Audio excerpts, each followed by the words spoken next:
Queridos hermanos en Cristo Jesús, paz a vosotros. Nuevamente, hermanos, vamos a tener en esta tarde el espacio, el momento de la reflexión para poder estudiar, para poder escudriñar la palabra de nuestro Dios. Y en esta tarde, hermanos, toca retomar este estudio bíblico acerca de la duda y la fe. En este caso, ahora con el personaje de Moisés. A través de las últimas semanas hemos venido reflexionando, hemos venido estudiando, incluso recordando acerca de esas historias, aquellos relatos de aquellos personajes de la Biblia en los cuales la fe de estos hombres se hacía manifiesta en medio de la necesidad, en medio de la indecisión, en medio de situaciones y circunstancias complejas, en medio de todo esto que incluso cada uno de ellos se vieron rebasados ante un estado completo de indecisión, de no poder saber qué hacer o de qué manera reaccionar ante tales circunstancias. En este caso vamos a retomar nuevamente ese estudio, hermanos, y vamos a hablar acerca de este personaje llamado Moisés. Para hablar de Moisés, hermanos, es necesario también conocer un poquito del contexto que lo llevó hasta esas circunstancias.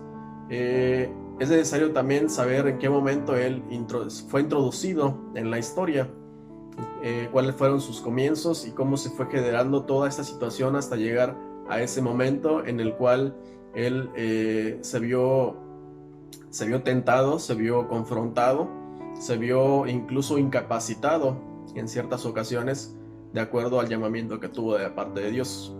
Bueno, pues resulta, hermanos, que en aquel tiempo, poco antes de que Moisés naciera, dice la palabra o nos cuenta acerca de que José, que en algún momento fue príncipe de Egipto, él había muerto. Dice la Biblia que también con él sus hermanos, y no solamente ellos, sino que pues era el tiempo de vida de toda una generación. Toda aquella generación a la cual pertenecía José habían muerto, y en aquel momento, hermanos, Israel había sido fructificado, había sido multiplicado. Israel se había fortalecido, era una gran potencia. Sin embargo, dice la palabra que se levantó también un nuevo rey en aquella tierra, y aquel pueblo de Israel, al ser un pueblo fructífero, un pueblo fortalecido, este faraón, este rey, este gobernante que tenía aquella tierra, pues había notado el crecimiento que habían tenido, de tal forma que hizo lo necesario para que el pueblo no se siguiera multiplicando y que pudiera seguir adquiriendo esa fortaleza, tanto en número como en fuerza, como en potencia. Y bueno, al darse cuenta aquel gobernante de este crecimiento que estaba teniendo el pueblo de Israel, mandó a poner sobre ellos opresión. ¿De qué forma? Todo lo que simplificaba o implicaba un trabajo forzado, un trabajo duro, un trabajo arduo, los trabajos que se hacían, por ejemplo, en el campo, que eran muy pesados, los trabajos de construcción, los trabajos de labrado, los trabajos en los cuales se requería mucha potencia física. Bueno, pues todos esos empleos, esos trabajos fueron dirigidos al pueblo de Israel con el fin de poder desviar la atención de ellos en contra de los egipcios, porque el número de ellos estaba en constante aumento. Entonces se da cuenta de esto el rey, y primeramente, para desviar un poco la atención, les manda opresión, les manda a poner capataces, les manda a poner sobre ellos trabajos y labores muy pesadas. Y a pesar de ello, hermanos, a pesar de que esos eran los inicios del cautiverio, de la esclavitud del pueblo de Israel, dice la Biblia que a pesar de la opresión que ellos recibían de parte de los egipcios, esto no impedía que el pueblo se siguiera fortaleciendo, que se pudiera seguir consolidando, que pudiera seguir multiplicándose. Entonces esa es la situación en la que estaba el pueblo de Israel. Ellos estaban siendo oprimidos, estaban siendo sometidos, estaban siendo esclavizados por los egipcios. Incluso estaban siendo contenidos porque los egipcios estaban tratando de evitar que el pueblo de Israel siguiera creciendo, porque significaba un riesgo a la postre para ellos. La Biblia dice que ellos incluso tenían miedo, tenían temor de que en algún momento los israelitas pudieran volverse en contra de los egipcios, pues el pueblo israelita ya era tan grande y tan vasto que lo superaban. Bueno, pues en medio de esta situación, de este escenario tan complicado para el pueblo de Israel, dice la Biblia que en cierto momento se va a levantar un varón de la descendencia de Leví que va a tomar por mujer a una de sus hijas y esta pareja va a concebir un hijo. Imagínense, hermanos, lo que se está viviendo en ese momento, en ese entonces. Se había decretado que todo aquel niño o todo aquel hijo que hubiera nacido y que fuera varón iba a tener que ser sacrificado, iba a tener que ser arrojado al río. Y sucede esto, esta pareja concibe un hijo y dice la Biblia que cuando la mujer ve que el niño es hermoso, bueno, yo creo que todos los niños son hermosos, ¿verdad? Pero aquella mujer cuando es movida a misericordia, cuando ella puede sentir, puede palpar el fruto de su vientre y ve que el niño es hermoso en toda la extensión de la palabra, dice la Biblia que ella lo esconde, ella lo oculta y lo mantiene así por un promedio de 3 meses. Pero ¿cómo ocultar durante tanto tiempo un bebé? Es algo imposible. Yo creo que llega un momento en el cual ella entiende que puede ser descubierta en cualquier momento y que iba a significar un problema tanto para ella y bueno, la muerte de su hijo quizás. Bueno, ella decide tomar una determinación y dice la Biblia que ella toma o agarra unos juncos y empieza a construir una arquilla, que es una especie de barcaza o de canasto o un recipiente en el cual ella iba a depositar a su hijo y lo iba a colocar al río.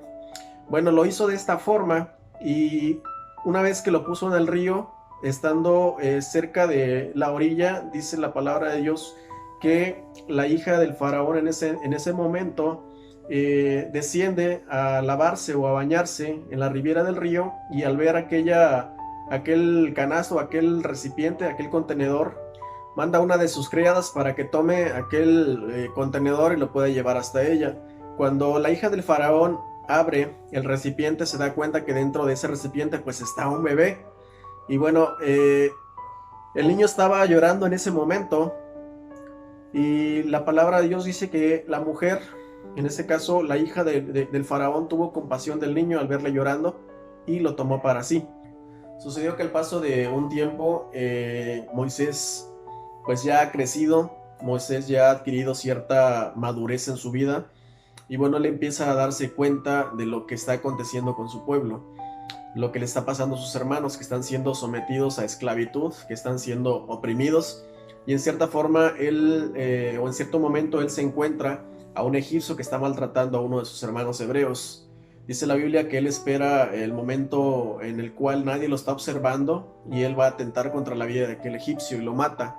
De inmediato lo cubre con arena y dice, sigue relatando la Biblia que al día siguiente vuelve a suceder un conflicto ahora entre dos hebreos y uno estaba maltratando al otro. De nueva cuenta, Moisés se acerca y al ver lo que está sucediendo le dice a uno de ellos: ¿por qué maltratas a tu prójimo? Y le responde aquel hombre: ¿quién te ha puesto por príncipe y juez sobre nosotros? ¿Acaso me vas a matar como lo hiciste con aquel egipcio? Entonces en ese momento Moisés se da cuenta de que lo que había hecho ya se había descubierto, que no era algo que pudiera haber ocultado. Al darse cuenta de que quizás las demás personas ya saben lo que había hecho, que había matado a este egipcio, él se pone a pensar en las consecuencias que esto pudiera haber traído. Y cuando esto llega a los oídos del faraón de aquel tiempo, al rey, el faraón atenta contra la vida de Moisés. Es entonces que en ese momento Moisés, al darse cuenta o al enterarse de los planes que tenían en contra de él, lo cual era matarlo, él decide huir a la tierra de Madián, decide apartarse y decide huir de Egipto, porque ciertamente iban a matarlo por lo que él había realizado. Después de que Moisés, hermanos, huye de Egipto, él se dirige a la tierra de Madián. En ese lugar él iba a estar morando por algún tiempo porque no podía regresar a Egipto, donde la vida o donde su vida estaba corriendo peligro. Ya estando él en Madián, iban a suceder una serie de eventos en los cuales pues él iba a terminar casado, incluso iba a terminar teniendo un hijo. Y bueno, en ese tiempo que él estuvo en aquella tierra, dice la Biblia que pasaron varios días o largos días, de tal forma que en cierto momento llega la noticia de que el gobernante de Egipto, de que el rey de Egipto había muerto.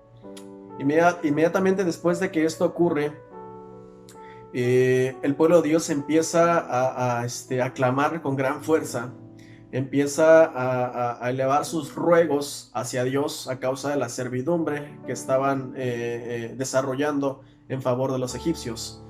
Ellos empiezan a clamar a Dios por la esclavitud, por el sometimiento, por ese cautiverio de parte de los egipcios hacia ellos. Y bueno, dice la palabra que después oyó Dios el gemido de cada uno de ellos y se acordó de su pacto, el pacto que había hecho con Abraham, con Isaac y con Jacob. Y miró Dios a los hijos de Israel y los reconoció Dios. A partir de ese momento, hermanos, es que se estaba empezando a desarrollar o a maquinar el plan de salvación para el pueblo de Israel, en el cual este personaje, este varón de nombre Moisés, iba a jugar un papel muy importante en el desarrollo y en la culminación de ese plan que Dios tenía para su pueblo. Y bueno, a partir de ahí es que ahora se va a introducir el llamamiento, o va a tener lugar el llamamiento a Moisés de parte de Dios, y eso es lo que vamos a ver a continuación. En los primeros versículos, hermanos, del capítulo 3, ahí podemos encontrar la continuación de este relato que hemos estado analizando en esta tarde. Ahí de nueva cuenta vemos la introducción de este personaje del cual hemos estado hablando, el cual es Moisés. Y vamos a ver también ese llamamiento de parte de Dios a su vida a través de una visión que él va a experimentar, a través de una manifestación de parte de Dios hacia él. Dice la Biblia que él se encontraba apacentando las ovejas de su suegro en cierto momento. Y bueno, al acercarse él hasta el monte Horeb, que es el monte de Dios, Moisés logra ver una zarza que está completamente llena de fuego. Pero a pesar de que de que es un fuego constante, que es un fuego que no perece, se da cuenta de que la zarza no se está consumiendo, se da cuenta de que la zarza no se está quemando. Y bueno, él entra la duda, le entra la curiosidad y dice, voy a ver por qué causa la zarza no se quema. Pero bueno, viendo a Jehová que él iba hasta aquel lugar a ver, Dios mismo lo llama desde en medio de la zarza y le dice, Moisés, Moisés. Y Moisés respondió, heme aquí. Y dijo, no te acerques, quita tu calzado de tus pies, porque el lugar en que tú estás, tierra santa es. A partir de ese momento, hermanos, es que Moisés tiene un acercamiento palpable, o un acercamiento completamente real y racional entre él y Dios, porque a partir de ese momento es que Dios empieza a platicarle cuál es el plan que él tiene para la liberación de su pueblo. Él le da a conocer la opresión, él le da a conocer la situación en la cual está envuelta su pueblo y el clamor que él ha escuchado de parte de ellos. Él ha notado, ha sentido la aflicción de sus hijos, de su pueblo. Y bueno, él le recuerda primeramente, yo soy el Dios de tu padre, Dios de Abraham, Dios de Isaac y Dios de Jacob. Entonces dice la palabra que Moisés cubre su rostro porque tuvo miedo de ver a Jehová. En esos versículos, hermanos, hemos podido entender que es la introducción al llamamiento de Dios a la vida de este hombre, a la vida de Moisés. Y notemos la forma en que él se dirige hasta Moisés, primeramente la forma en que lo hace, de qué manera él capta su atención, y esto es algo que nuestro Dios en su momento hizo con cada uno de nosotros. Aprovechó la necesidad, o aprovechó una circunstancia específica, o aprovechó un momento de debilidad en el buen sentido, para poder introducirse hacia nosotros, para poder darse a conocer a nosotros. Una vez que él captó la atención de Moisés, es entonces cuando él le expone el plan de salvación o de liberación que tenía para su pueblo. Y notemos de qué forma lo hace. El versículo 10 dice, ven, por tanto ahora, y te enviaré a Faraón, para que saques de Egipto a mi pueblo, los hijos de Israel. Dios ya le había dado a conocer a Moisés, hermanos, la forma en que estaba viviendo el pueblo de Israel, o la forma en que estaba siendo agredido, que estaba siendo oprimido, que estaba siendo esclavizado. Y también era algo que Moisés pues no desconocía, porque en su momento él fue testigo de las atrocidades que se cometían en contra de sus hermanos, en contra del pueblo de Dios. Pero vean la forma en que le habla directamente Dios a Moisés. Le dice: ven, yo te enviaré a Faraón para que saques de Egipto a mi pueblo, a los hijos de Israel. Es un texto, hermanos, es una línea de texto, una oración muy pequeña, pero fíjense qué significado tan grande tiene y qué responsabilidad tan grande también significa el poder llevar a cabo, el poder desarrollar tal acción. De entrada, nuestro Dios utiliza la palabra ven. Cuando yo veo esto, cuando yo leo esto, hermanos, yo recuerdo la forma en que Dios me llamó a mí para servir en su ministerio. Seguramente también lo hará usted. Es importante que podamos notar todo lo que aconteció en la vida de este personaje, en la vida de Moisés, y que hasta ese momento estaba teniendo un significado, o estaba teniendo un sentido del por qué su vida de este hombre, su vida de Moisés, fue favorecida incluso desde antes de haber nacido. Dios tenía un plan, Dios tenía un propósito en el cual la vida de este hombre iba a jugar un papel muy importante. Y en ese momento el plan de Dios estaba siendo revelado a este hombre. Y le dice: ven por tanto ahora, y te enviaré a Faraón para que saques de Egipto a mi pueblo. Así, tal cual, se lo dice. Imagínese, hermano, que en estos momentos Dios pueda hablar a alguno de nosotros y nos pueda hacer una encomienda de este tipo. A veces decimos: es que ahora entiendo por qué la duda de este hombre. Ahora entiendo por qué ante tal situación estos personajes que hemos venido estudiando, pues en cierta forma dudaron. Ahorita nosotros ya conocemos el contexto de las cosas, conocemos la historia, en qué momento inicia y de qué manera termina. Y quizás al emitir un juicio acerca de lo que estamos estudiando, a lo que estamos aprendiendo, podamos decir: no, pues es que yo no hubiera titubeado, o yo hubiera de inmediato acatado la instrucción de Dios y hubiera realizado lo que él me hubiera dicho. Pero porque es algo que ya conocemos. La duda se presenta en situaciones en las cuales nosotros no tenemos control, en las situaciones o circunstancias en las cuales nosotros nos encontramos rebasados ante tales situaciones, ante tales circunstancias. Y bueno, en el justo o en el preciso momento en el que Dios da a conocer este plan de liberación a Moisés, y al decirle que a través de él es que el pueblo de Israel iba a ser liberado, es que este hombre pues responde a Dios de la siguiente manera: ¿quién soy yo para que vaya a Faraón y saque de Egipto a los hijos de Israel? Es decir, yo creo que se puso a pensar las cosas que él había hecho. En este caso, él no era alguien muy bien visto en Egipto por las cosas que hizo o por lo que hizo en el pasado, y ahora él se iba a enfrentar a todo Egipto e iba a dar un mensaje de parte de Dios, el cual significaba la liberación de su mano de obra o de su capital humano, de aquellos hombres y mujeres que significaban prosperidad, que significaban equilibrio, que significaban el esfuerzo físico, el esfuerzo o el trabajo en sí de toda aquella tierra. No era algo fácil que pudiera ser expuesto ante el gobernante o ante el faraón o rey de aquella tierra, y más si iba de parte de alguien a quien en ese caso el faraón o los gobernantes de aquella tierra pues ni siquiera conocían, el cual era Dios. Y bueno, me lleva también a pensar en la forma en que Dios ha hablado a cada uno de nosotros, y si en algún momento hemos entendido cuál es la instrucción que Dios nos ha dado a cada uno de nosotros en ese plan que tiene desarrollado para nuestras vidas.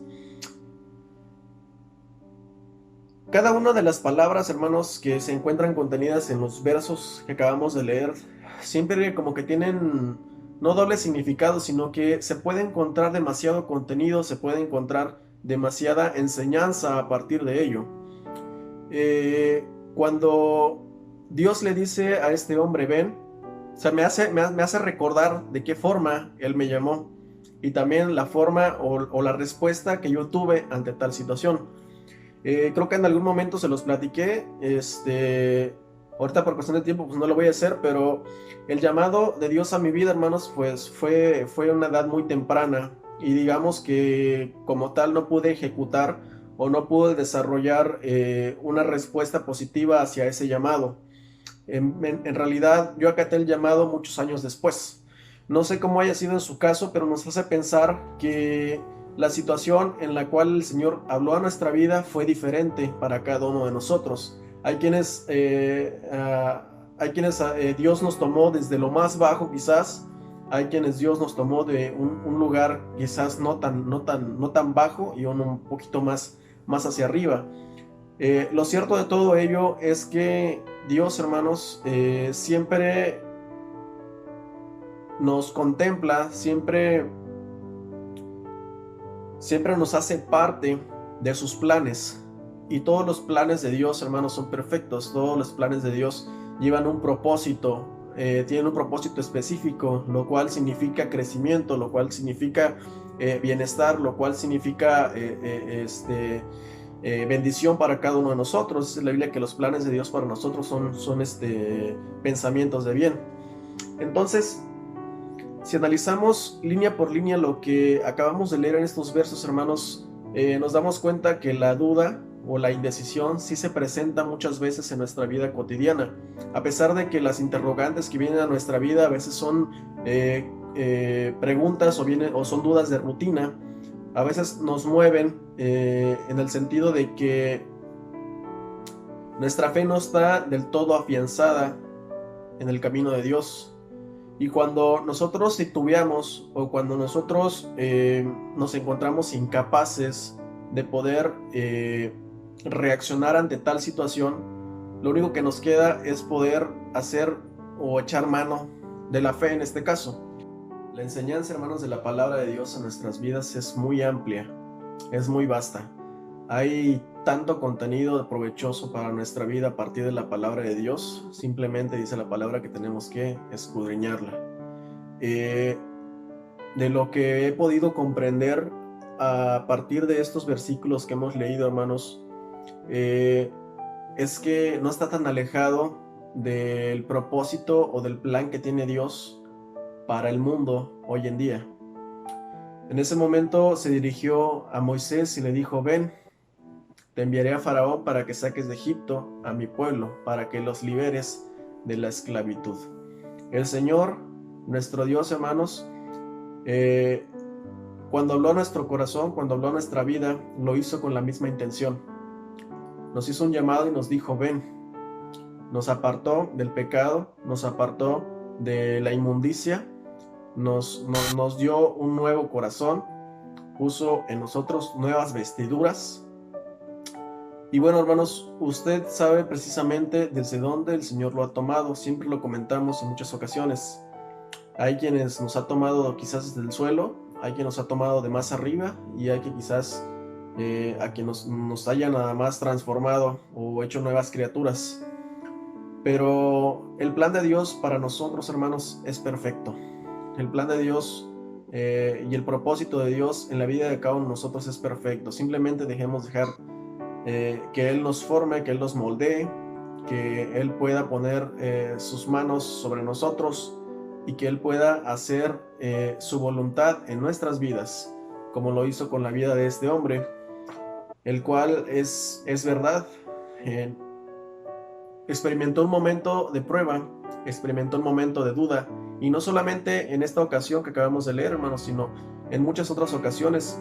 En esta misma historia, más adelante, él estuvo experimentando incertidumbre, ante las indicaciones o ante las asignaciones que nuestro Dios le iba dando conforme se iba desarrollando este plan de liberación para el pueblo de Israel.